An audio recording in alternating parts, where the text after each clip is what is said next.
I'm Sam Legassic. And I'm Dreadful Dan Gallagher. And we're two old buddies that have lived our life at the edge of the mainstream. So come join us where things are a little odd. This is the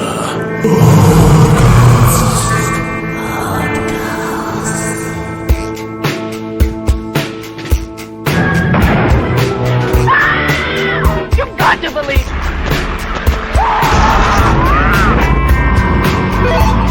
It's alive! It's loose! This earth of yours will be reduced to a burned out cinder.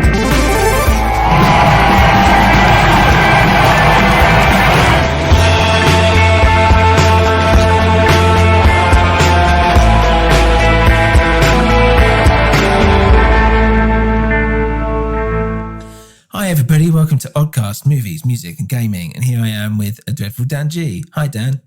Hello, how are you doing? Good. How are you doing? Yeah, all the better for hearing your lovely dulcet voice. Isn't it just? It's not really dulcet though. I think I'm quite nasally. Yeah, it reminds me of that The Exorcist when they tell you how they make the noise, which was like blending the sound of a cracking leather wallet with like a sea cow that they recorded at the zoo. Right, that's my voice. Just came to mind. Just to clarify. Well, Dan, look, I want you to close your eyes and imagine a lot of fog, a mist. Maybe you can hear like a bell ringing somewhere, perhaps even like an alarm, a klaxon of some sort. Oh my God. Is it time to go to work? A little tiny monsters running around trying to bite you. Oh, no, this isn't a flashback to Dan and I's time at primary school. This is Silent Hill.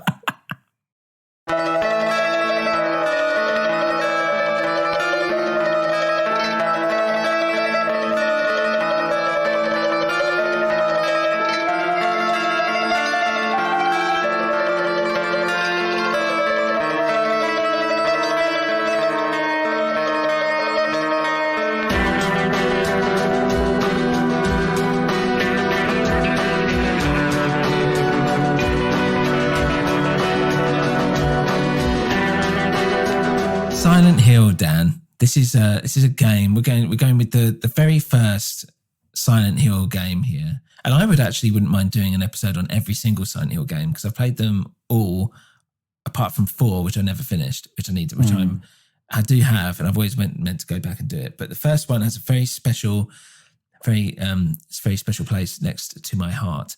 What are before I go into my whole thing with it? Tell me about what you remember of it, what you've played, what you've heard since. Be good to get your thoughts. As soon as you mentioned it to me just then, I felt the anxiety rising. I didn't play it extensively at the time. Probably, I imagine, played it with you or something. I don't think I had a copy. I did have a PlayStation. But as much as I love horror films, and I would probably really enjoy a movie version of that, although not the movie version. I didn't enjoy the game because it's just too bloody scary. It's just too intense. Yeah, it is intense. I like having the a barrier between me and the entertainment. But that was too immersive for me. I was just like, oh my God. I just remember scrabbling around in the dark, feeling really, really tense. And then these horrible dwarves coming out of nowhere with like stabbing knives. And it's just a horrible experience. Yes. Why would you want to put yourself through it? Well, I did want to put myself through it and I bloody loved it. I was one of those people where, I think people got to come, right. So basically, for people that don't know, this is a Japanese horror film. Well, it was a film, but like a Japanese horror game that was originally released in 1999 as a PS1, which obviously it wasn't called PS1 back then. It was just a PlayStation exclusive, which is by Konami. I remember having read a little bit about it in some magazines because that's the only way you got your gaming news back then. There wasn't any websites or anything. Yeah. Or if they were, it wasn't internet, wasn't really a widely available thing yet. the only thing I had with it was when it came out with Metal Gear Solid, which is my favorite game, maybe of all time. Definitely one of them. And it was a demo disc that came with Metal Gear Solid. Right. So it was crazy because I remember I very clearly opening the Metal Gear Solid game and thinking, oh, cool, there's a disc here. And just looking at the artwork, which is like, if for people that, well, you can Google it, and it depends what country you are. It was is what different artwork you got, but the one that we got here, and which I think is preferable, is it looks like I think it's supposed to be Elisa or whatever, but it's just, or maybe it is Cheryl, the daughter, but whatever it is, it's like a mannequin of some sort, just like still, and it's got like all this kind of grey, brown, like rust or whatever over it. So it's weird. I remember looking at that and just being absolutely mesmerised, but like thinking, what the hell is this? Because it looks freaky. It looks freaky as fuck. It's called Silent Hill. I was like, this is really scary. And I remember sitting with my brother, Adam, and I can't remember if we had done, I'm pretty sure I probably would have played Metal Gear Solid first because I was that excited about it. So I don't know if I did it like in between sessions or after I completed the game or whatever.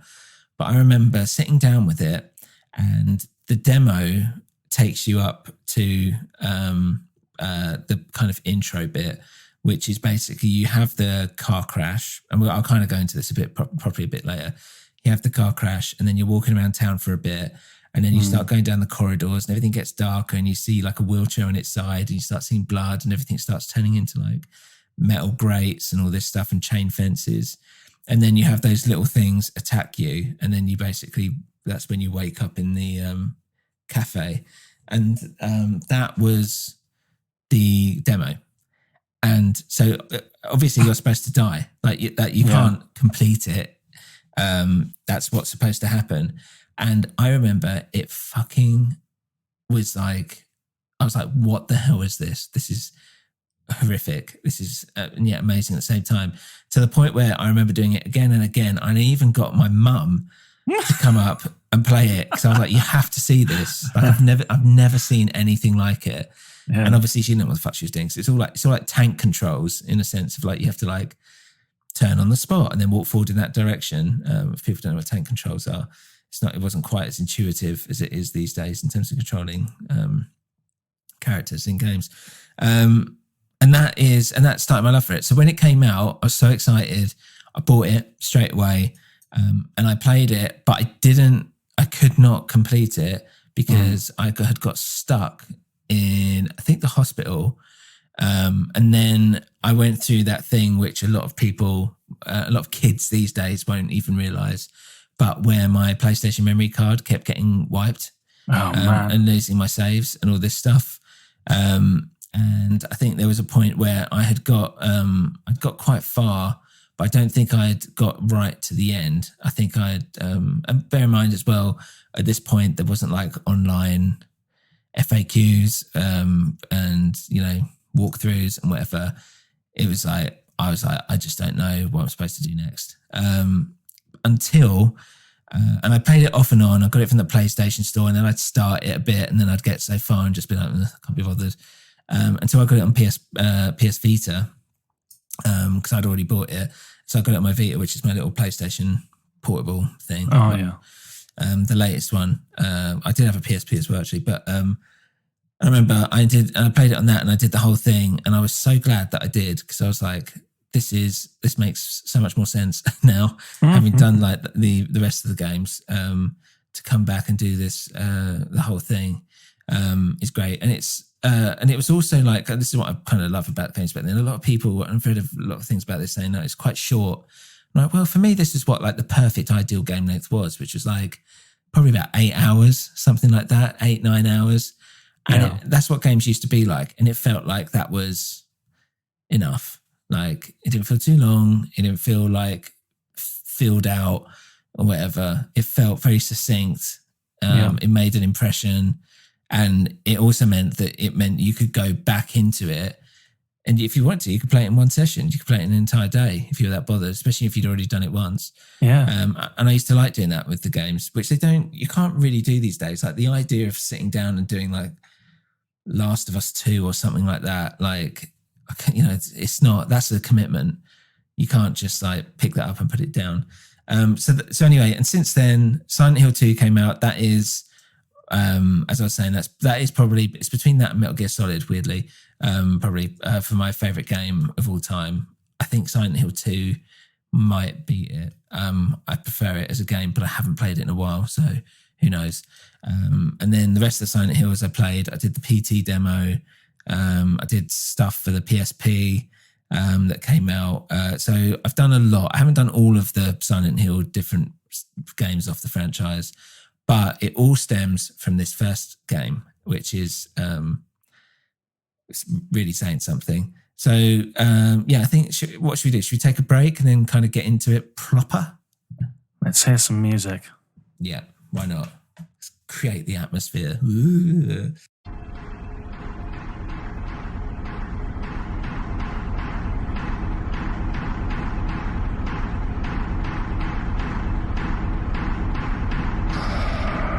I can't believe you made your mum play that in 1999. Yeah. Like a lamb to the slaughter. It's weird because when I think about it, it's like mum used to play like FIFA and stuff like that. Like I think she was quite. I think my dad used to be a bit like that as well, in a sense of they were intrigued by the medium of video games, especially during that time as well, because all this stuff was like a 3D. You got to remember, like these 3D models essentially of like a game was impressive. Like when PlayStation itself was an extremely. We haven't had a jump like that, like, from, the N64s or whatever. Well, maybe N64, but you know what I mean, to PlayStation. There's not been a jump like that forever. Like PS1 to PS2 was quite a jump still. But we haven't had a massive jump like that. And I don't know if we will ever again, to be honest. Yeah. Because I was thinking about that earlier. Essentially we went from 16-bit to PlayStation was the big thing here in the UK. It won out that console war. Yeah. And I was looking, 1999 versus basically like the dying days of like the Mega Drive, 95, 96. And there's a huge leap forward. Yeah. It's just so much more immersive and atmospheric. Maybe that's why it was too much for me to bear. Yeah. Well, that's it, right? Just that demo disc. Yeah. It's a bit too much. Yeah. But it's true though, like this was also like contextually, right, what the Resident Evil had come out.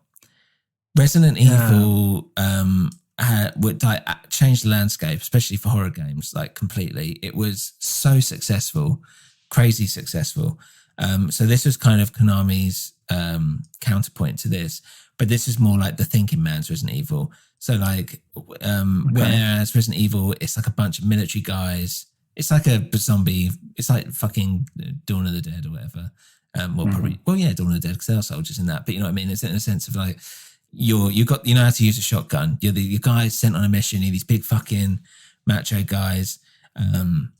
If you remember in Resident Evil, the levels are like all like pre-rendered. So you're kind of this 3D model walking around this like strangely smooth like background. And there's like inventory management and all this, but essentially it's very bright, it's very vibrant, it's very like action orientated. Whereas to me it feels a bit more, like Doom or something. Yeah. Like it's progression, but obviously then like thematically it's, horror. Yeah, and it's survival horror. It's like, having to resource management and all that stuff, having save points, you couldn't just save wherever. All this stuff was like, hadn't been done like that before. Then but the tone and atmosphere of Silent Hill just feels like definitely a step away in a new direction. Yes, by far. So it's more like psychological. It's more about the fear of the unknown. Colors are a lot more muted. It's not vibrant at all. It's all very like, it's very washed out. All the whole level is all like 3D created within its engine. It's not pre-rendered or anything like that. Kind of cinematic as well. Yeah, it's quite cinematic. Well, Also you don't have Resident Evil. Yeah, so you don't have a HUD with Silent Hill, heads-up display. So you've not got any indication of your how many bullets you've got or anything. There's nothing on the screen apart from you and what you're seeing. Oh my God. And all this. So yeah, and that's it. And that only came out like 2 or 3 years earlier than Silent Hill. But Silent Hill was like, it wasn't like horror, it was like terror kind of thing. It was like, but it was also like a lot more.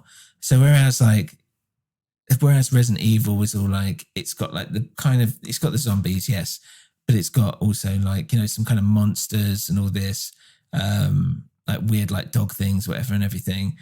So they kind of were just like, it's like a bit like whatever. Silent Hill had like fucked up stuff in it, like weird Japanese style, like this stuff doesn't make sense. It's very strange. It had that whole element to it. And it had that sense of like the supernatural as well, which Resident Evil doesn't have. Resident Evil's all like, it's a biological mutated thing. So it's very different, but it still had some of the same things. Like it still had, like Silent Hill still has save points, and things like that. You're still picking up items and whatever, and there's maps and routes, whatever, and there's loads of puzzles. It's the big one, obviously, loads of puzzles in Silent Hill. Same as Resident Evil, it doesn't make any sense who's setting up these stupid puzzles, you know what I mean? Like, and the amount of like, just the whole situation that would lead to it, but obviously you kind of take that as it is because it's a game. So there's a lot of things that have been done with that, but yeah, Silent Hill was definitely its own thing.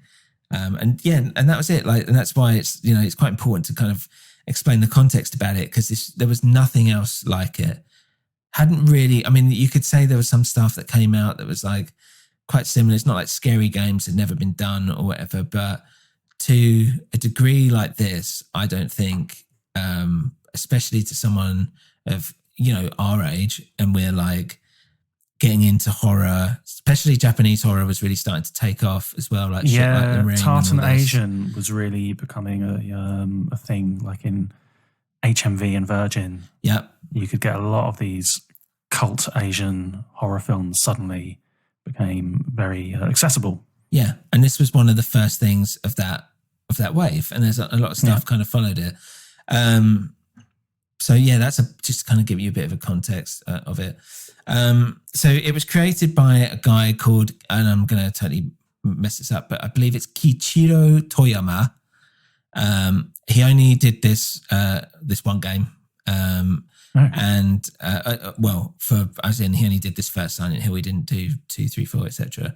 I don't know. Well, basically, they're part of so there was a team called Team Silent, right? Team Silent, the guys who made Silent Hill, and a lot of them went on to do Silent Hill 2. To be fair, a lot of them went on to do the 4 Silent Hills, and then Konami took it out and started giving it to Western developers, and that's when it all kind of went downhill. But yeah, the Team Silent, the original Team Silent, was basically made up of people at Konami who had essentially failed. So they were like outsiders. They'd been on projects that hadn't done well, had been cancelled, and they were kind of pushed together. And then they were like, they basically thought, fuck it, let's just make something that we want to make. And they did.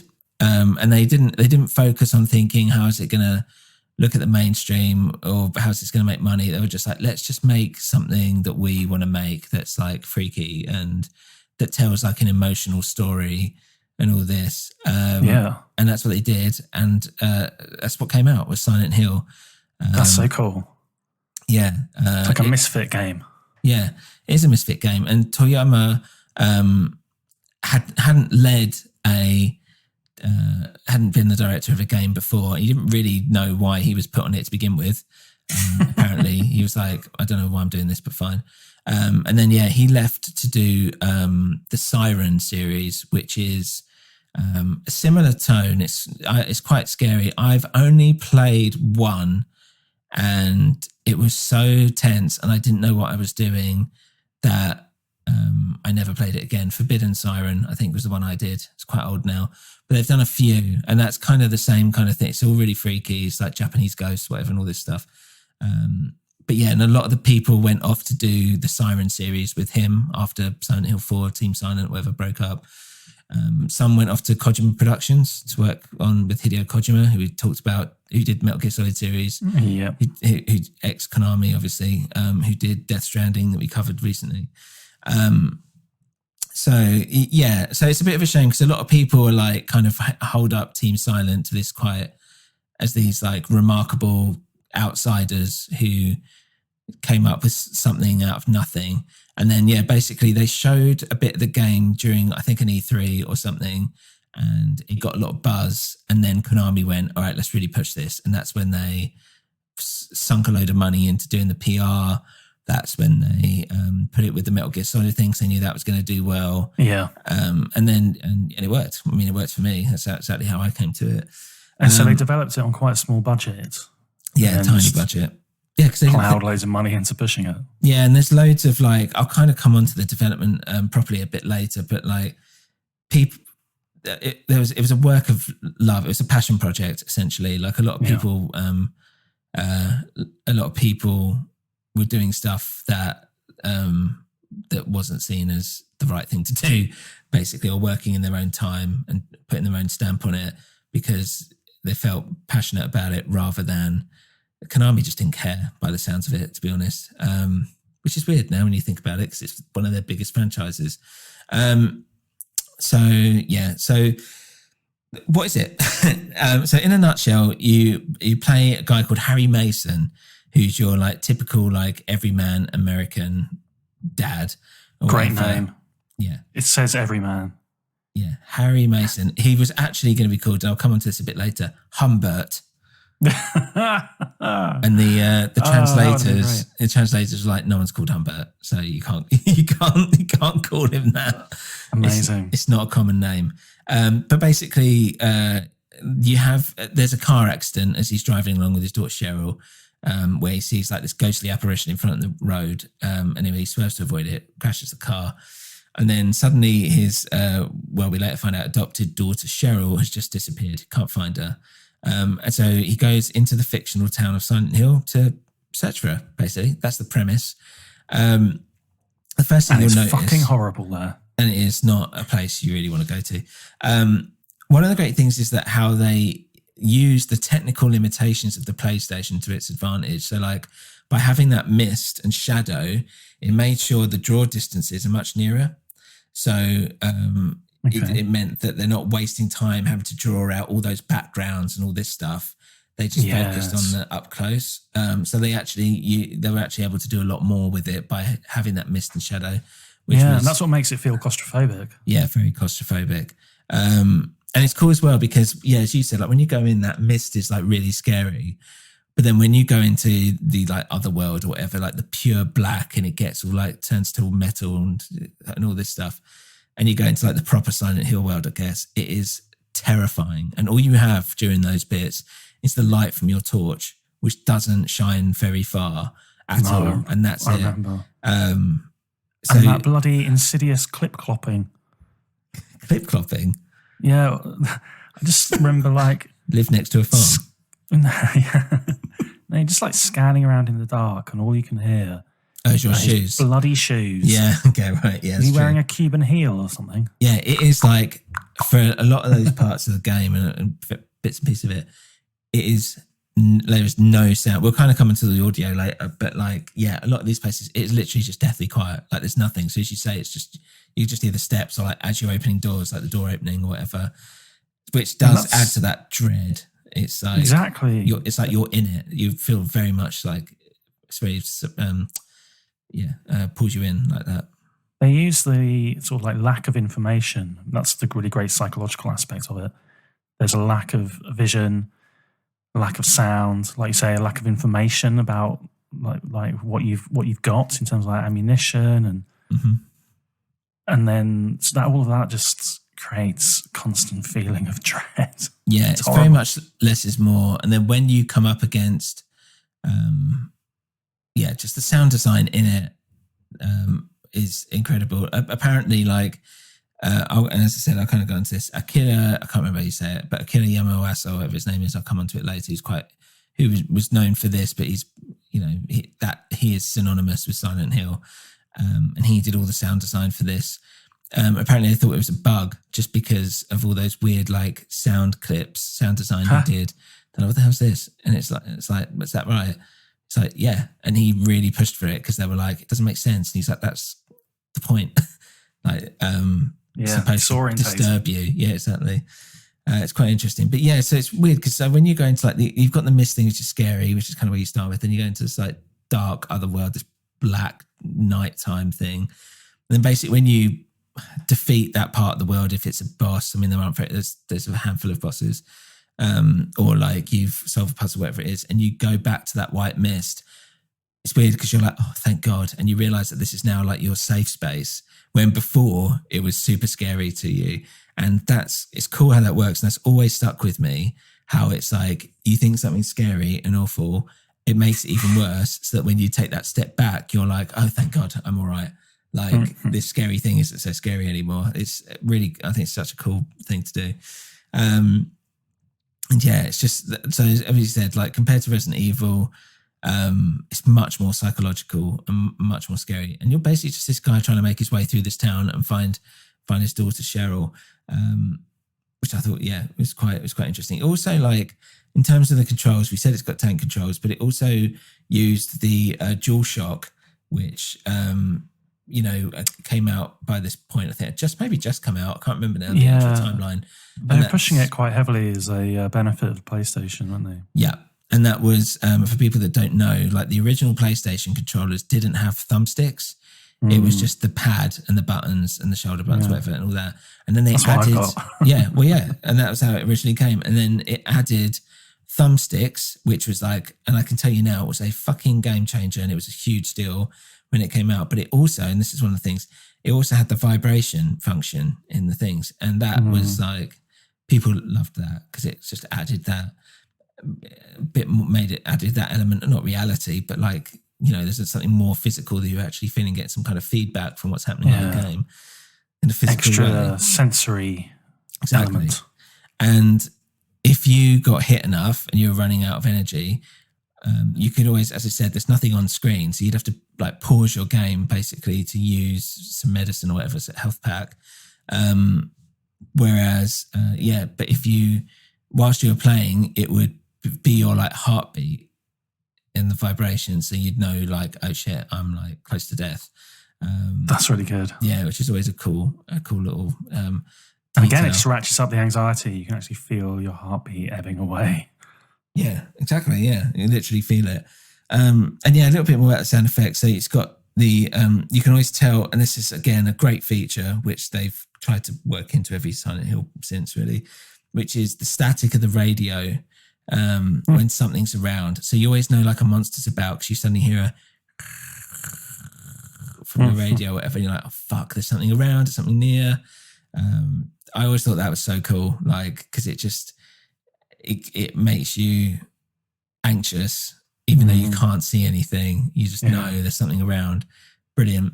It's like your spidey sense essentially in an audio fashion.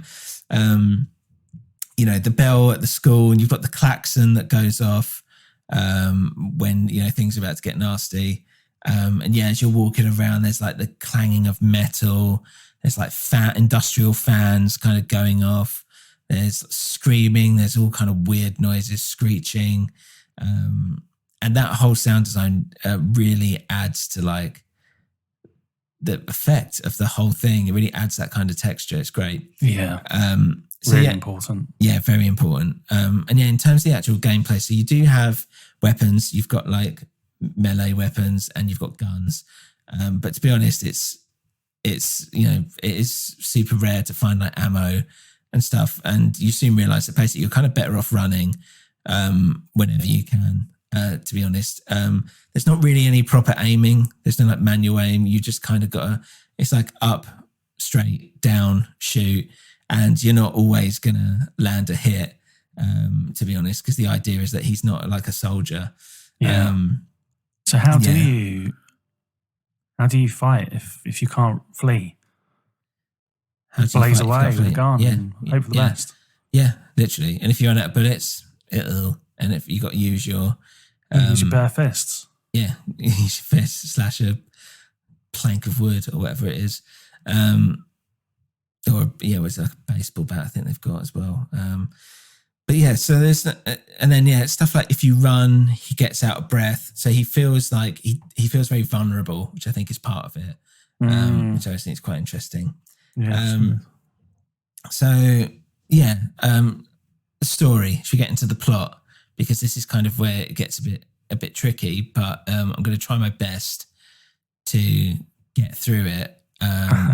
But I think that's part of what I imagine a lot of and from what I remember, a lot of the criticisms were about were like, a lot of people came away going, I don't understand what's happened. Like, I still don't really, even after I, read up about it a bit. So it'd be quite interesting to... Okay. Is it that convoluted? It gets quite convoluted towards the end, yes. Okay. Because there's a lot of double crossing. Well, not a lot, but there's some double crossing. Twists. Some twists, yeah. And then... Sting in the tail. Yeah, and I'm a little bit confused about Cheryl, the daughter, and all this. But there's a general... Well, basically, so story-wise, yeah, as I said, you kind of start, you swerving to like make sure you don't hit this astral projection of some sort, girl on the road who you don't know who that is at that point in time. And you crash your car. You wake up, Cheryl's gone, you go into the town, it's all misty, it's snowing as well. And then you start, she's kind of leading you into town, like Cheryl, and she's kind of like running off into the town. It feels like she's like leading you off, so it's all a bit weird. And then, as I said, you kind of get terrorized by these little creatures. You see like a body stripped up and torn apart on the wall. You're like, what the fuck is going on? This is horrific. And also, Sam, do those little creatures have a name? Yeah, they do, but I can't remember what it is. It's like the muddlers or something like that. It's something. That's. I find that really evocative. That's a really good name. It's something like that. But yeah, they're supposed to be like, it's supposed to kind of be children, basically, which is what makes it like creepy. They're these little childlike monsters with knives that are just fucking stabbing at you and are really weird looking. Dressed in like old Hessian sacks or something. Yeah, exactly. And then this intro sequence as well, like what was cool is that it would have the cameras in really funny positions, so as you're kind of running through, it's making it awkward to kind of control and all this. It's just great, some of that stuff, and some of the little set pieces that they have that they've kind of been able to set up. So anyway, you collapse basically after you're not supposed to like kill them all because you don't have anything after that little sequence in the intro. Then you wake up, you're in some kind of cafe. And there's this lady cop called Sybil. And you'd seen her earlier. She was on a bike earlier as you were driving through in your car. She was on her police bike. And I believe like he goes past and it's like abandoned on the road just before the crash or something like that, something weird. So she's there to investigate all these weird happenings or something. She's from a nearby town. Anyway, you kind of pick up your gun, you save, you get a weird like bat creature comes, smashes through. And that's what's also cool is that it's kind of like a fuck you a little bit to Resident Evil, because when you're walking around, it feels like a save room. And in Resident Evil, once you're in a save room, you're like safe. Right. Safe room. Sorry. And so you have a little notepad and that's how you save. Same thing as a typewriter, except you're not limited. You can save however many times you like in Silent Hill. Oh, I remember. Yeah. So you save your game. You save your game and there's a gun. You get a gun. Sybil gives you a gun. You pick up the torch or something like that. Then you hear the crack on the radio and then this thing smashes through. So you were expecting it to be like safe. Then all of a sudden you're fighting against this thing. Now, I remember because the aiming was so bad and you had to aim up, it's very tricky on the controls. And I would die a lot at this point. And I was like, if I'm dying right at the start, that isn't good. Like, this is not going to do me well. Because essentially I have died twice already with this game. Yeah. But yeah, once you get past that bit, when you can get the controls underway, you then start walking around the town. And then this is what's cool, because you've kind of, around this point, you get like a map. But whenever you look at your map, it will like cross out, it will update it as you go along. So things will be circled, things will be slashed where there's no entry, which makes it quite cool for you to kind of ascertain where you are in the town, and allows you to kind of explore and like fill in the gaps a little bit, but it means you don't have to remember it. I like the fact that they're like etching it down as if like he's doing it by hand as he's going along. And nice yes, touch. yeah, it's cool. And some of the roads have like fallen through as if there's been some kind of earthquake or something. And there's all this just like general weird stuff around, like planks leading to like the back of houses and all this. And then this is where you start, like there's some creatures kind of about this, these like dog things and the flying things again. And you're just trying to kind of figure out where to go next. Anyway, the first place you do go is the school. And this is what always sticks in people's memories because it's like the first big level essentially. And it is scary as fuck because you've got those weird little things trying to kill you for a start. And then, yeah, you're back and forth a lot. You're trying to do these puzzles. You're trying to get this clock going in the courtyard. And then you go down to the boiler room and you kill this like weird slug boss that's like his head like opens up as if trying to swallow you. And then that's when you beat him, it goes back to like the grey mist. So that's all in the like industrial, like otherworld stuff. And that's what's cool is that it's like, so what it does is it takes like the building that you're in, so like the school, and it's the same map, it's the same level, but now you see it from the other side. And there are things there where it's like, I think it's like, you know, it's a cat in the normal world, or normal-ish. It kind of jumps out and you're like, oh, cat, whatever, and it goes off. Then in the other world, it's a locker just full of like blood and guts and stuff. And it's like, that's really good. Yeah, it's cool. There's all these little like alternates.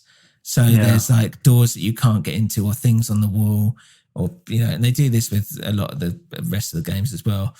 But as if I was just thinking it's kind of Lovecraftian. Yeah, it is very much. And so, actually some of the character design is a bit Lovecraftian. It's kind of, I don't know, is this what's set in motion like for the next 20 years of like Lovecraft becoming a bit more built into the mainstream?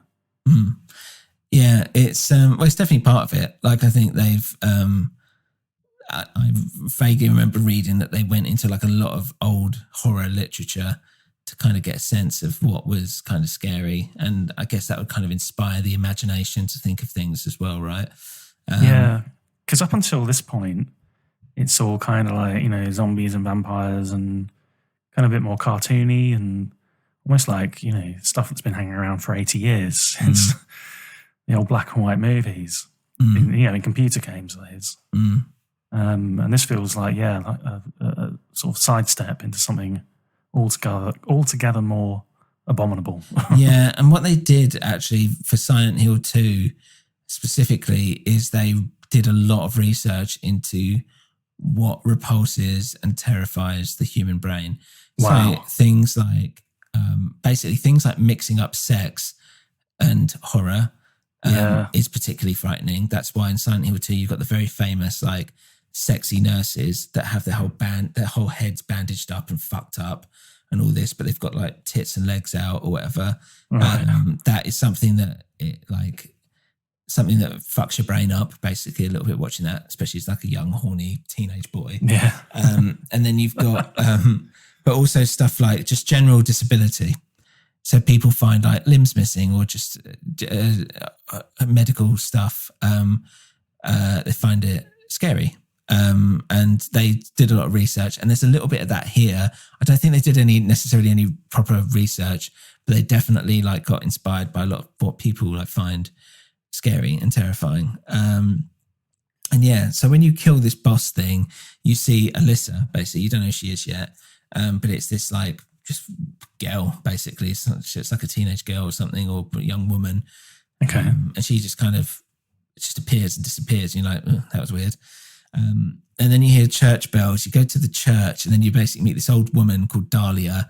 And there's a lot of the like conversations here and going forward are just kind of a bit nonsensical. Like there's nothing that's essentially driving the plot forward at like leaps and bounds. It's all a little bit nothingy, or like saying things that just don't make sense yet, at least. It's just cryptic and building atmosphere. Exactly. Yeah, exactly that. And she gives you something called like a fluoros or something like that, and says, "Oh, you got this will help." That's what it's. That's what I always think when I look at it. I don't know how I can't remember how you pronounce it, but she gives nice, you like an artifact. Tomato soup. Artifact. Yeah. Here you go. She's an old lady. Probably more useful. Yeah. She gives you some sort of artifact thing, whatever it is, and then says some other stuff and runs off. And she says, "Go to the hospital." So you're like, "Okay, fine." When you go to the hospital, you run into a guy called Dr. Kaufman, who's just sitting there with a gun. I always remember that shot of it's just like this pan up. And he's just sitting there with this gun in this really weird position. And he like fucking shoots you. As soon as you walk in, he basically shoots you. And then it's like, "Oh, thank God you're human." And you're like, he just shot you. Or like, is that supposed to have missed? Because I don't know how anyone could miss from that range. It is impossible. It's so weird, that bit. But yeah, he's a bit like, "Oh, I don't know what's going on," and all this stuff. And then you notice there's it's like a broken vial of this like red liquid or something, which gets a bit more important later. And then as you're going through the hospital, it turns into the other world again. It gets dark and horrible, metal again, and you have these nurses attacking you or whatever. And during this whole thing as well, you run into this very pretty nurse called Lisa, who's normal. And again, she doesn't really clear anything up. She's just a bit like, "Oh, great, someone else is here, brilliant." Okay. And then during the whole part, this Dahlia turns up again, and she's like, "Oh, this mark can't be allowed to happen, or the town will be plunged into darkness for good. You have to stop that from happening." And you're like, "Okay." And then you run into Sybil again, and you like have a bit of a catch up, and she's like, "Oh God, what's going on here? This is crazy." And she says she's seen a girl on the lake or something like that. And then you bump into Kaufman again. And this is where I think you can save him from one of the creatures, and he gets you to do a bit of a side quest or whatever. And then these things are important because they play into what ending you get, because there are different endings for the game, which again was relatively new to a degree as well. It's not like it definitely never happened before, but it was something that's quite cool and added to that replayability. So basically, what if you don't save him? Then you get a different ending. There are 5 different endings. So if you save him, that it's a good thing. And I'll kind of come on to the kind of turning points as we go along. But this is the first one essentially. And then so if you help him out, and then you notice there's this like red liquid in this motorcycle, whatever. And Kaufman's like, "Hey, don't touch that. What are you doing? Get off my stuff," kind of thing. You're like, "What is this?" And it doesn't matter. It's none of your business, but go away. And then you meet Sybil again, and you go to this like lighthouse, and then Sybil goes to the amusement park. And then you follow her to the amusement park. I can't really remember why, but then she attacks you because she seems to have got like possessed by something. And then this is another turning point here. You can either you can try and save her, and by doing that, you have to throw this like bottle of liquid on her, or you can just point blank kill her, shoot her dead. What did you do? I saved her. I got the best possible ending. I think, if I remember rightly. And basically you find out about this. There's this woman called Alyssa, whatever her name is, and she's shown up a couple of times by this point. She looks like some like old timey like ghost woman, basically. And then so you find out basically that there was a fire, and Dahlia's daughter is Alyssa, and you're like, "Oh right, okay, oh God." And the reason why Dahlia gave you this thing and is sending you on this quest is so that she couldn't get close to Alyssa, but you can. And so you trap her with this artifact, which is her whole plan all along.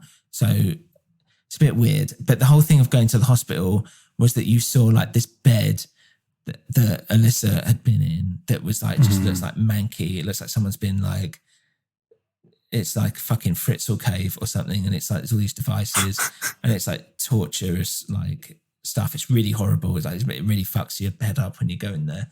Yeah. Yeah. So it's hang really- on, let really me nasty. get this straight. So you're exposed to that to make you susceptible to be able to reach out to Alyssa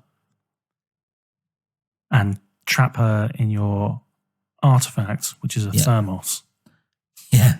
Yes. So you thought that you were like saving the world by like using this thing, which you kind of are, but we'll kind of come on to that. Whereas in fact, or saving Silent Hill anyway. Whereas in fact, you're actually working. You're working for the bad guys, but you just didn't realize it. So you've like now like trapped her or whatever. But does that happen then? Because suddenly you're like back in the hospital. Suddenly you're back in the hospital. This is where it all gets a bit weird because there's like a point where it's weird. It's a point where maybe that happens towards near the end. I really should have thought about this more. But it's basically a point where you like go to like an altar and you put an axe on it and then you suddenly disappear and Sybil's like, where have you gone? And then you wake up and you're back in the hospital with Lisa and she's like starting to bleed everywhere. And then anyway, you find out that basically she was the nurse that was attending to Alyssa all this time.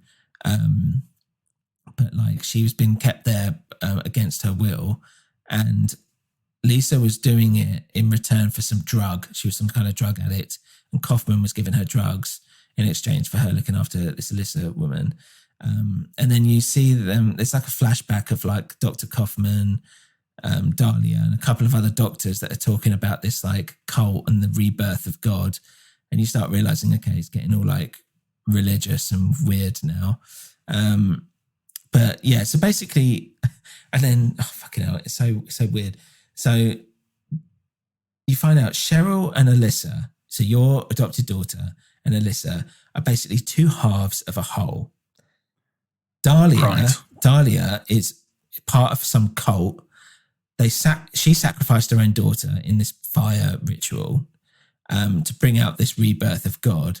But Alyssa has this like power or whatever, and she's basically able to split herself into two, one of which, so like almost like the kind of good and bad, one of which was Cheryl, that Harry Mason and his wife found at the side of the road. The wife died like a few years back. And you find out that basically Alyssa had called Cheryl back to Silent Hill via basically Dahlia slowly torturing her over a number of years. Which is really horrible. So the idea is that Alyssa can get, and someone correct me if I'm wrong, but Alyssa can get all her, she's like becoming this powerful being.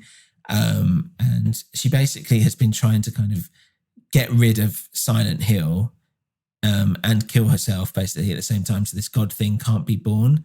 But because Harry has basically trapped her, it now means that the two are aligned and this God, which is essentially like a satanic thing, is now like born. So it's a bit weird. And the way they do it, like, is that there's just this like Dahlia basically turns up with there's a thing in a wheelchair and it's just like this like mummified, tortured like thing. It's all completely bandaged up and fucked up and bloody and like just there on this thing. And then they're like, oh yeah, this is Cheryl, this is your daughter. And it's also Alyssa. It's all one and the same. And you're like, what? And it's really like messy and all this is happening in the dark world. So anyway, this is this is basically the end of the game. So you find out basically that if you saved Kaufman, he appears with this red vial and throws it on the monster, on whatever she is now, Alyssa, I guess.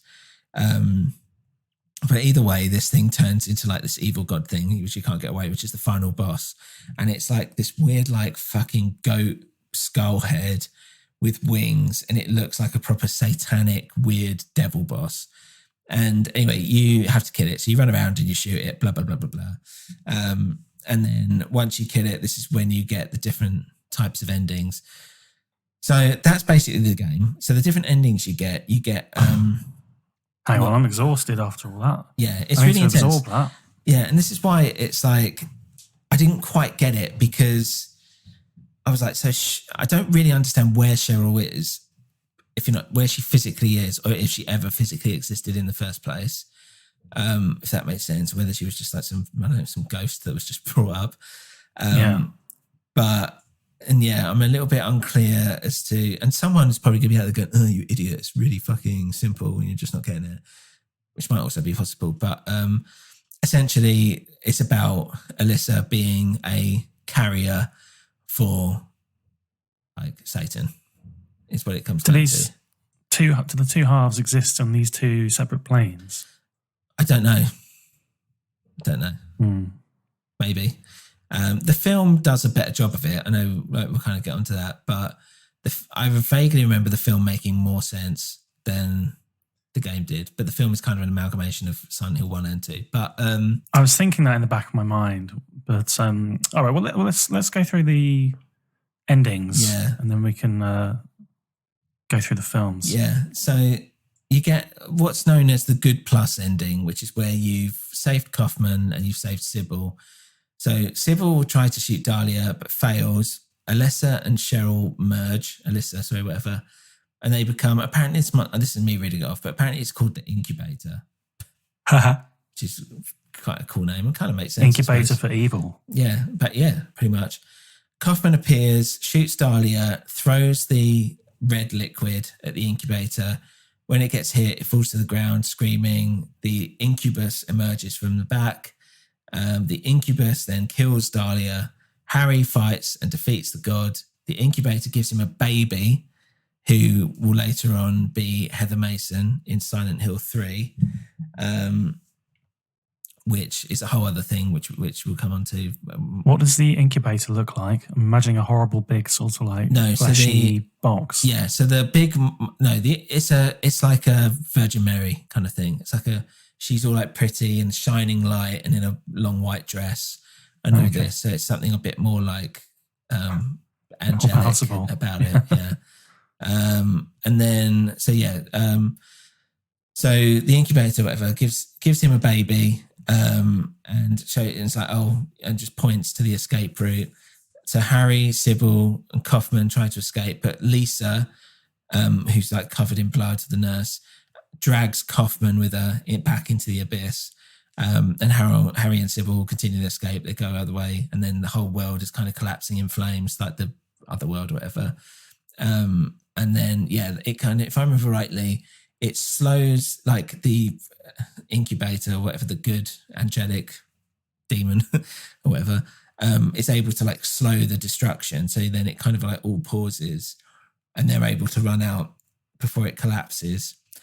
And then everyone dies apart from Sybil and Harry, and they escape with the baby, basically. And they're like, oh, okay, here's the baby. So that's kind of like the canon ending for this, that kind of goes into what, more importantly, Silent Hill 3.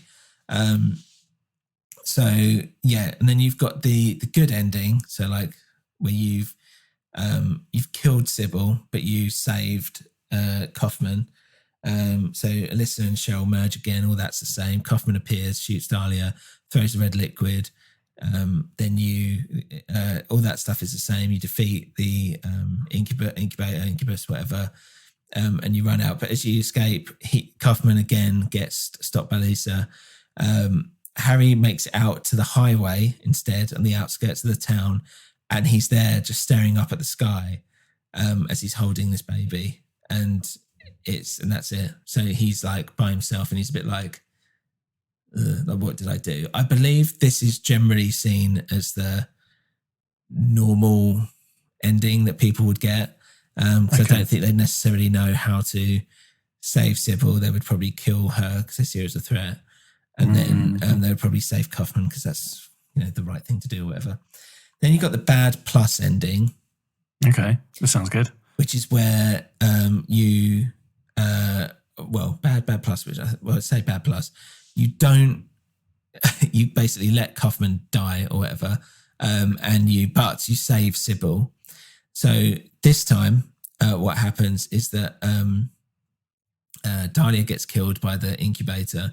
Sybil appears and tries to kill Dahlia but fails. Then you've got the boss battle. Then as she's like just this like crumbling, she becomes the incubator again. She's like, thank you, Daddy. I love you. I'll miss you, or whatever, and dies. And Harry's like just in tears, basically, because he's like, Cheryl, no, Cheryl, and all this stuff. Because essentially he's just fucking killed his daughter. That's a bit grim. Yeah, really fucking grim. Sybil comes over, kind of smacks him up a bit. Get yourself together, man. And then they like go to escape. It's quite intense. And then this is the one which I was like, which stuck with me the most, maybe. And this is if you don't complete the Kaufman side quest and you kill Sybil. Everything happens the same way as I just said with the other one. But what happens is that when he's like going, oh, Cheryl, it cuts and you just see him still in the Jeep, bleeding from his head in the car, like it was right at the beginning. Right. So as if this is like his death dream. Yeah. And that's it. Like the ending of Jacob's Ladder. Yeah. Yeah, or as some people say, it's like Twin Peaks. People have always said like Twin Peaks is Laura's death dream. It's not. Yeah. It's not actually happening. It's what Laura wished would happen once she's dead. In a split second. Yeah. And this whole thing going on about how she's like, oh, Laura Palmer, and she's all special and stuff. Too good to be true kind of thing. Then you've got another ending, which is where UFOs turn up. No. Yeah. And it's done for jokes, and it's kind of a franchise staple to have a joke ending in the Silent Hill games. Silent Hill 2 joke ending is my favourite, which is where it's a little dog, I think, or a little monkey that's at a big control panel that's pushing all these switches, and you can see cameras of stuff in the game as if like he's been just controlling everything from this tiny little room, which is quite funny. But this one is a UFO one and you have to use this like channeling stone. It's an item you get, and you have to use it in specific places, I believe. You see some UFOs in the sky. You're like, hey, cool. But it's all like animated as if like a 50s sci-fi style, which is quite nice. And basically they zap him and beam him up and they disappear. And that's the end. So that sounds good. Yeah, it's a bit silly. So it's quite interesting. Probably a bit annoying after 8 hours of playing the game, if that's the ending. Yeah, I mean, you have to know what you're doing to kind of get that ending. So, it's for people. You have to seek it out. Yeah, it's for people that want to seek it out. And that's basically it in terms of the story. So it's quite dark. I don't think it's as strong as the Silent Hill 2 in terms of story, but it's a good setup. It's a good thing of like, it's, just the conceit of like, it's one man trying to save his daughter. And getting wrapped, literally going to the depths of hell to kind of do that, I think is strong. Some of that storyline towards the end is actually by the by, really, isn't it? It's more about the outline of the story, what you're doing, and the tone and the feel. Exactly. Although it's they could have made that a bit tauter. It sounds pretty confusing towards the end. Yeah, and maybe I probably haven't summed it up well enough, but that's maybe there's someone out there who's like, yeah, you're an idiot. This is it's clear as day. But Toyama, as we said, the director, he loved his Lynch movies. So I think the fact that there's not like a clear story and it's a bit dreamish and nightmarish is actually, part of the appeal, maybe. Yeah. So how did that translate to the big screen? So Christoph Gans, I remember being in Thailand when this film came out, and I went out on launch day by myself. People I were traveling with to the cinema to go see it. I remember riding on a scooter, and on the back of this guy's scooter, there and back. It wasn't the same guy, but as in, I remember on the way back afterwards, after I watched the film by myself, which is just a bit sad in Bangkok, I almost died about 5 times because this guy was going so fast and he was being absolutely insane. And I think he was forgetting, because I'm quite tall. I'm a big guy, but like back then I wasn't like, I was relatively thin, but I was still like big. And I don't think he realised how big I was because my knees were almost clipping a lot of the cars that he was kind of zooming by. And I remember like really squeezing in, and I was right next to him because you're right up to these guys. So like my Willie was basically on in his bum almost. Like, but yeah, he did it. But he was just going so fast, it was crazy. And I specifically remember that. But yeah, I remember seeing the poster for it, and I remember being so excited. I was like, I can't believe there's a Silent Hill film and it's coming out. However, when I went to see it, I thought it was spot on. Okay. I thought the grey mist was great. I didn't mind the acting either, actually. It had Sean Bean in it. It had, I can't remember the woman's name. It had Lauren Holden in it as well, Sybil, and a few other people who were, good actors and actresses, or they were all actors, I suppose. And it had Pyramid Head from Silent Hill 2. The story was kind of trying to mesh together the 2 points, but visually it looked great. It was just a little like I don't want to say boring, but it's just that classic like game to movie thing where it's like they feel like they're ripping off the story and they're trying to feel the beats, where it's like, why don't you do your own, don't just do the story again, do your own story that works for film for this, because like game plots are notoriously a bit thin on the ground when it comes to stuff like this, such as we've just discussed with this. But you can still have that premise of like a guy looking after, well, in this case, it's a woman going after her daughter, and all that. And so it's generally, I think it's not bad. I don't think it's terrible. I think visually it stands up pretty well. I just think I was like, could have been better. Such a shame. But could it have been better? I don't know. There is a Silent Hill 2 film, which we'll go into, which is more Silent Hill 3, to be honest, actually. Okay. Which is kind of based on Silent Hill 3, and it's got, what's his name from Game of Thrones, King of the North. Can't remember his name.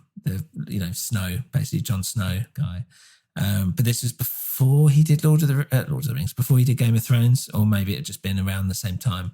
But that is like dreadful. So I saw that whole film and I can remember nothing. I remember absolutely nothing about it, whereas I can pretty much remember the entirety of the first Silent Hill film. So none of those supporting characters are in the first film. There's no Harry Mason, no Kaufman. No, well, there is a Harry Mason. I don't know if he has the same name, but the Sean Bean character is supposed to be that. But the mum is the main character, but she's not in Silent Hill. And I thought it was quite good having having the mum as the main character, trying to do something different. But Sybil's in it, Dahlia's in it, but Dahlia is seen as a more sympathetic figure. So she's not like this evil thing. She's just like a mother who regrets setting her daughter on fire. And she doesn't really know how to deal with it. So you've still got the whole satanic cult. Still got the cult.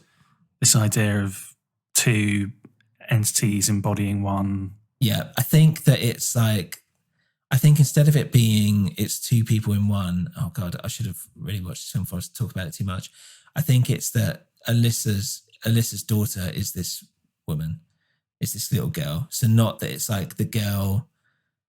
So not that the girl is like half of a thing. Yeah, it's that there's like an evil her and a good her, but it's like two separate daughters.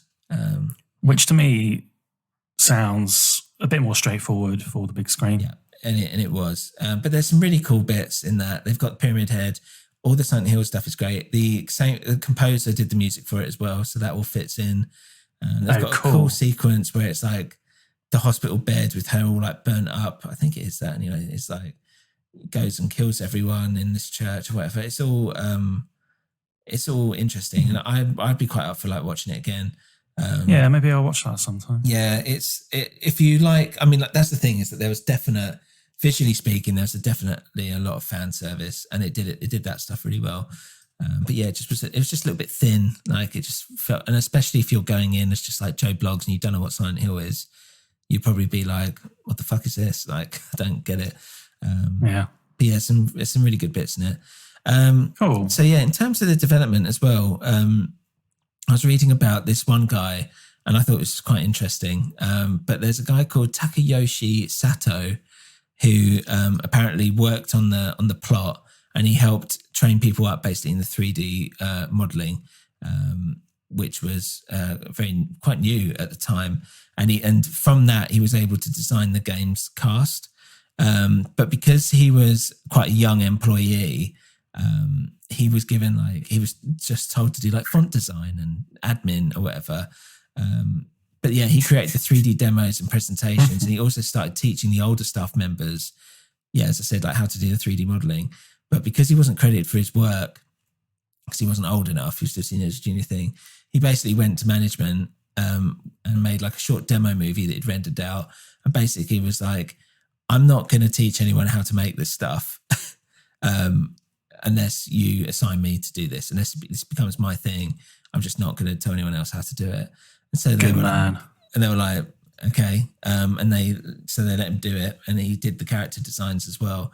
So, I love that. Yeah. So it's stood up for good for him. And instead of going on illustrations, which a lot of games do, he basically conceived the characters as he was doing their CG models, which I thought was quite cool. How do you mean? So he instead of I'm going to draw a character and then I'm going to do a CG representation of it, he kind of went, back to front. So he did the computer generated models first, and then playing around with the technology. Yeah. And the limitations. Yeah, he was like, this is kind of what I want them to kind of look like in a 3D world. And then he worked backwards from there to how they should look in the actual game. That's and cool. Stuff, which is quite interesting. And I should say, with all those, that whole look, because they look weird. They look like porcelain dolls almost. It's all very they look very pale. They look very old timey almost. And especially with the colors, as we said, they're very muted. And all this, I just love that aesthetic. I love the aesthetic he did with that.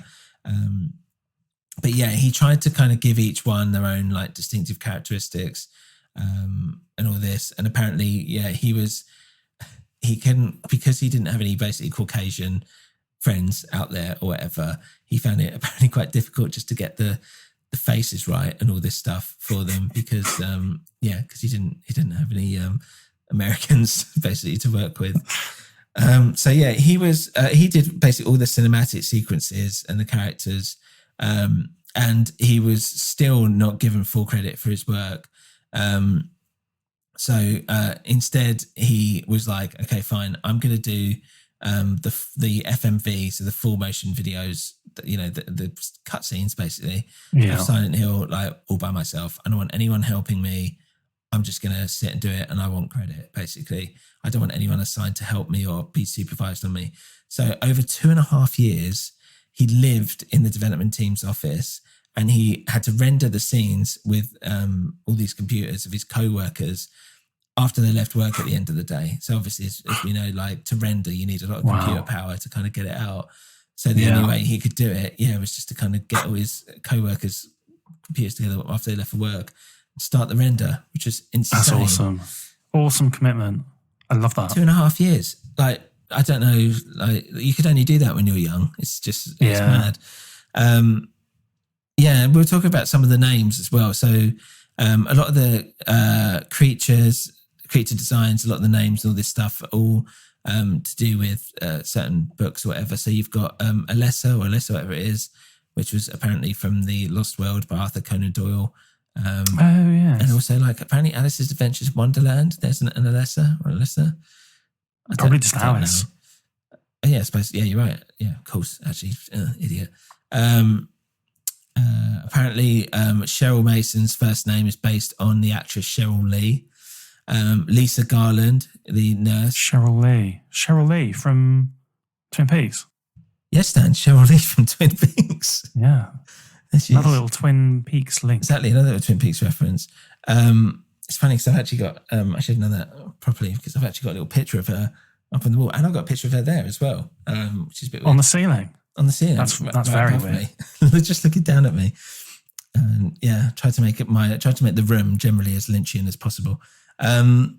Judy Garland, as in Lisa Garland, Wizard of Oz and all that stuff, which I think is kind of like a weird reference there. And then you'll love this one. Michael Kaufman is a combination of Troma Studios producers Michael Hertz and Lloyd Kaufman's first name and surname, respectively. Alyssa's original name was apparently going to be Asia, and Dahlia's was going to be Daria, which apparently was based on the first names of actresses Asia Argento and Daria Nicolodi, which is Argento's mother. Cool. Harry's name was originally Humbert, as we said. Cheryl's was Dolores. Apparently that's in reference to Lolita. But apparently Humbert. Yeah. But apparently they were like, no one's called that, so just don't do it. So hang on, who was coming up with these names? The development guys team. at Konami? Development team Silent. The development team. Because they're all references mostly to like, more like Western and American culture. Yeah. So but that's what they went for. That's what they wanted to do, because obviously it's set, like, because it's Japan, but this is set in an American town. So that's why they were trying to use as much of that stuff as possible to kind of get an inkling for it. But obviously it had that Japanese edge. And I always think that's the best, when it's like where East meets West. And especially being a Westerner. I always feel like that's kind of the best stuff sometimes. In terms of its release, it did really well. It got a lot of 8s, 9s, stuff across the board, generally speaking. I know we'll kind of go into reviews in a bit. It's sold over 2 million copies at that time, which is pretty good for a PlayStation game at that time. Stonking. Yeah, exactly. There's been different versions of it. So there is a reimagining of Silent Hill called Shattered Memories, which I have, and I've actually never played. So that was released in 2009 and 2010, and it came to PlayStation 2 and PS4. It was released on the Wii, I think, first, actually, which was weird. And it got quite positive reviews, which is why I think I should have maybe picked it up, which is probably why I picked it up in the first place. But it's supposed to be a little bit different, but still kind of play with the same themes. But it's something. There's part of it which is something like you're going through like therapy, and the game world changes compared to the answers that you give during your therapy, which is quite surreal and interesting. Weird. Yeah, it's a bit weird. And then I think, well, that's kind of it now. But I don't know if we should we should go into the music side of things and go maybe into Nerd's Corner. What do you think? Let's head there. Let's go there, Nerd's Corner.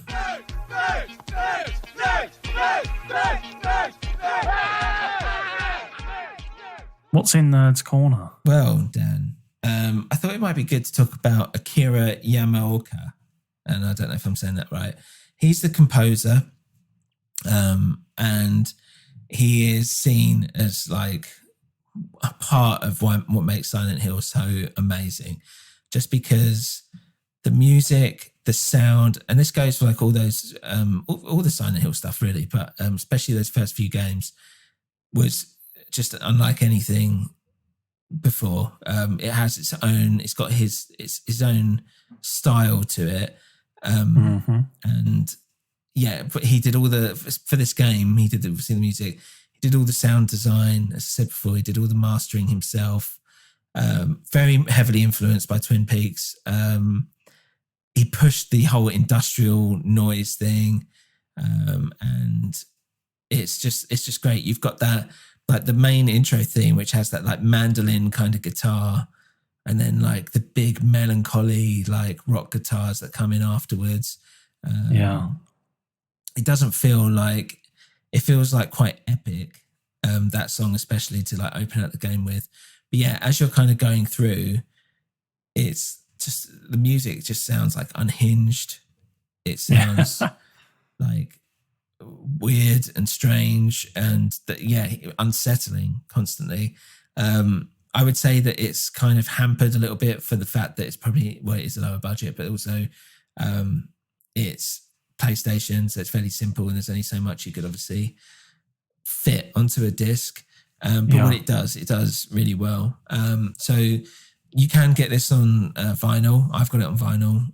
I've got the Mondo. Have you now? Yeah, I've got the Mondo version. I've got two of them actually. I need to get rid of one, sell it. But yeah, in white, which is I think the rarest one. Okay. What's on the cover? How have they incorporated the artwork? The cover is the car crashed up on white. So it's quite simple. I wouldn't say it's my favourite cover, but I quite like the fact. So I quite like the fact that it's like, obviously it's the one thing that instigates the whole thing in the first place. The fact that he's had this like car crash or whatever. But also I thought it kind of reminded me, as I was saying earlier, about that ending where it's all just in his head. I thought maybe it's like, it could potentially be harking back to that thing of like, it's actually just a death dream and he's just still sitting there in that car. So I thought, what would you like to have seen there on the cover? I don't know. Nothing. I don't think like seeing a monster or something would be good or worth it. I think just like all dark with that little tiny bit of flashlight. Yeah. And then maybe when you pull the sleeve out, then you see one of those horrible little stabby things. Yeah. I know what you mean. Yeah. There's that. There's that is the prevailing image that I associate with this game. Yeah. And feeling. Yeah. I mean, the Silent Hill 2 one, which is like, I believe it's like a silhouette. I've got it here. I can just look at it, but I believe it's like a silhouette of the protagonist. I can't remember his name now. And then you've got the eyes of the woman in it looking over. And, you know, when we come on to that like is indicative of like what happens throughout the game, her kind of like watching over him and almost like it's like her world a little bit, which is kind of what it kind of is in its own. A bit like you looking at your Cheryl Lee picture on the ceiling. Yeah, exactly. It's not too dissimilar. But yeah, so I quite like it as a cover, but I don't think it does anything. Like, there's nothing that screams Silent Hill out to me with it. Because in theory as well, I think it's like a Jeep or something. I can't remember, but I'm not that familiar with the car. It's not like it's like, it's not iconic. Huh? Yeah, it's not like an iconic car where you're just like I don't even think really you see the whole thing in one shot. If you know what I mean. It's kind of all like interiors or like, you know, might pan out a little bit, but it's not like, oh, you're not going to see it and be like, oh, that's a Silent Hill car or whatever. So a truck, I should say. Mondo are good, but sometimes they get it wrong. Yeah. If it was like the radio or like Sybil's, I don't know, like Sybil's outfit, I don't know, something weird like that. What about that fetid deathbed? Yeah. Some horrible bloodied rags. Yeah, maybe. Or just like bloodied rag coloured vinyl. That'd be nice. Or something to do with like the cult. If they use some of the cult symbolism, yeah. That might have worked, but it's not bad. I just am a bit like, oh, okay, you went with that, did you? Have you listened to it at all, the soundtrack? Not independently, no. No. Only with other people. So I'm a social beast. Yeah, it's a bit of a tougher listen than Silent Hill 2, only because it is Silent Hill 2 feels more. It's just better quality for a start, as in like it's more like songs and there's more to it. There's obviously more more money's gone into it. Whereas with this, it's very sparse. It's quite difficult to listen to. I mean, you have it on as background, but keep in mind that it's like a Silent Hill background. So, you know, it's very like heavy, industrial, a lot of clangs and pistons and all this stuff and weird kind of things around it. So, and it's a bit relentless. That's why it's good in the game, though. Yeah. It is a score. Yes. Movie. Exactly. Perfect for the game. Not movie game. Yeah. Well, a movie as well, but like it's not, obviously there'll be more money for that movie soundtrack, but it's not the most, it's not the best. It's not something I would be like, I'm going to listen to the Silent Hill 1 soundtrack today. I just have to. It's not so much that. It's its own thing, and that's fine. And it's great. But yeah, Silent Hill 2, where he's got a bit more money, he's been able to play around a little bit more, is more worth it in my opinion. So that's it for Nerds Corner. But Dan, I've heard you've got some reviews. Is that right? The people have spoken. Let's hear them. Let's go there now.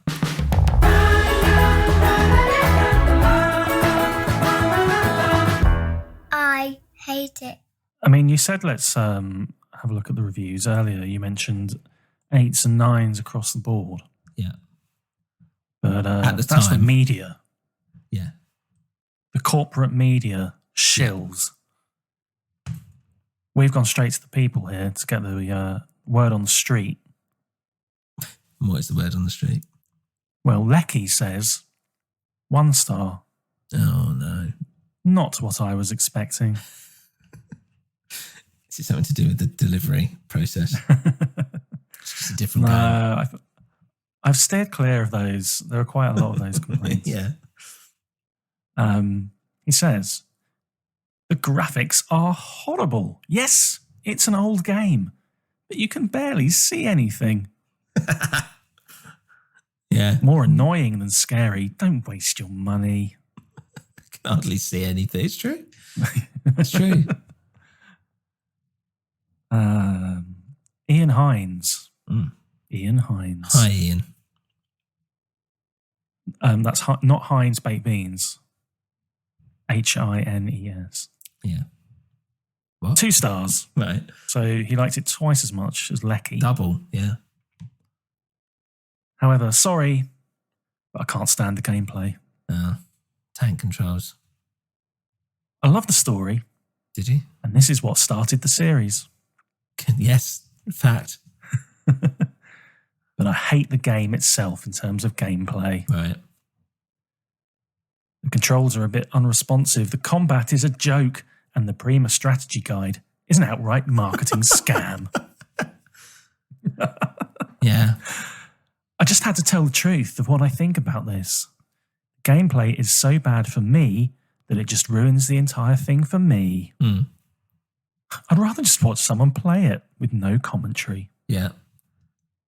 Yeah. I mean, this is kind of what we were talking about before we started recording, which is like, it's slow and cumbersome, but that's also part of why I like it. I like the idea that it's not like rapid fire, that he doesn't really know what he's doing.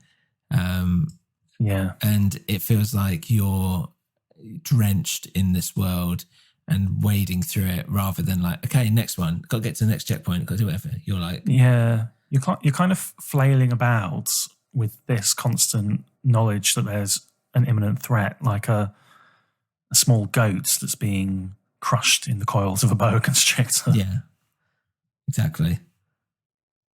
Got one more for you here. Go. Sheila D. Sheila D. Did she? Sheila D. 3 stars. Okay. Meh. I do love a good meh. The game worked. Yeah, good. However, if you let the opening sequence play, it would inevitably get stuck.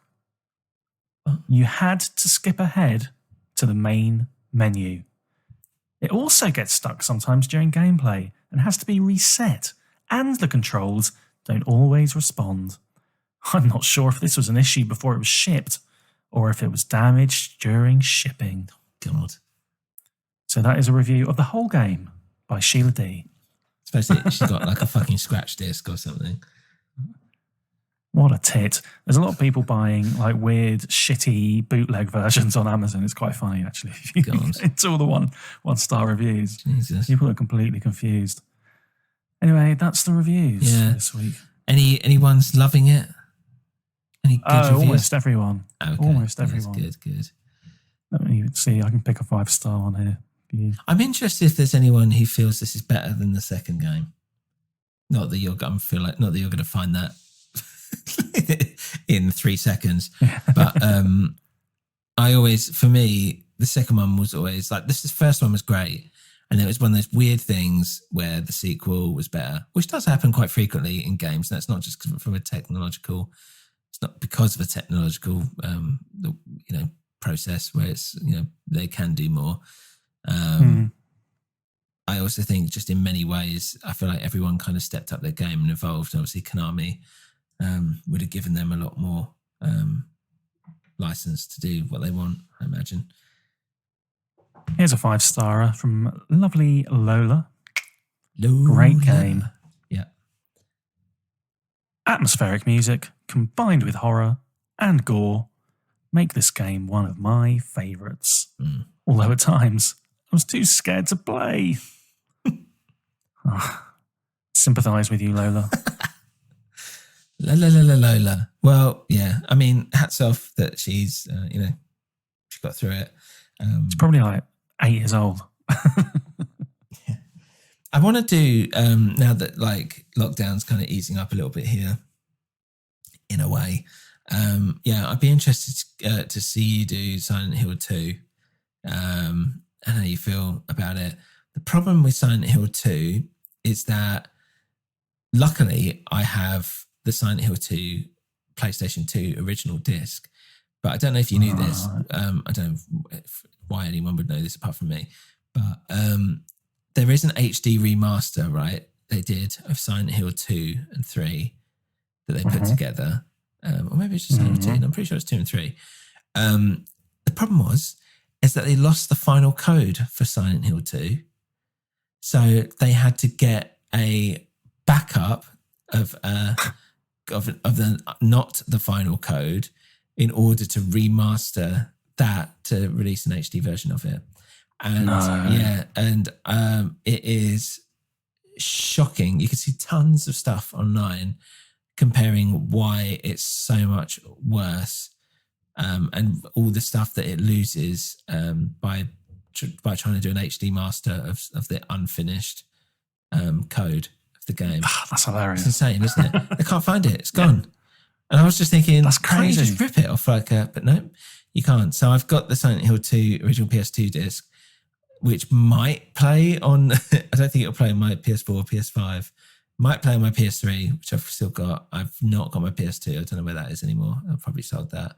But you've not got an original PlayStation? Won't put in that. That's Silent Hill 1 anyway. What's about Silent Hill 2? Which is 2 is on the PS2. Yeah. Gotcha. So, so it's difficult now to find, because obviously everyone, Konami just keep pushing out the HD one, remaster one, but it's actually inferior. So people want the original disc. Yeah, so the only way to play it properly is to play it the way it's intended, and that's with that original PS2 disc, which I've got. So I'd be interested in driving up the price. No, I'm keeping that forever, mate. The fact that that's not out there, the fact that you can't even get a hold of it, it means something, and it's like my favorite game of all time. So I'd be interested in you playing that because it's it takes that whole emotional hook of the first game and just like times it by 10. It's weird, it's insane, and it's very Lynchian and Twin Peaks and weird, but it's also got a story that actually does make sense in its own way, and it's also got sounds cool. It's got better monsters and shit. Maybe I'll come round. We can do an all-nighter. Yeah, horror sleepover. Yeah, I think you Silent can. Hill I think 2. you can do Silent Hill 2 in 9 or 10 hours, probably still. But obviously that's if you know what you're doing, so it'll probably take longer than that. But yeah, we can do it over like a weekend or something maybe. But yeah, so I think that's next up. Well, not literally next up, as in that's going to be one of the future episodes we do. Silent Hill 2. In the grander scheme of things, yeah, it's on the list. And yeah, that's Silent Hill 1. And Dan, thanks for going through this with me. My pleasure. It was terrible reliving the horror. I can appreciate that. And yeah, thanks for everyone for listening. And yeah, see you on the next one. Bye, everyone. Bye.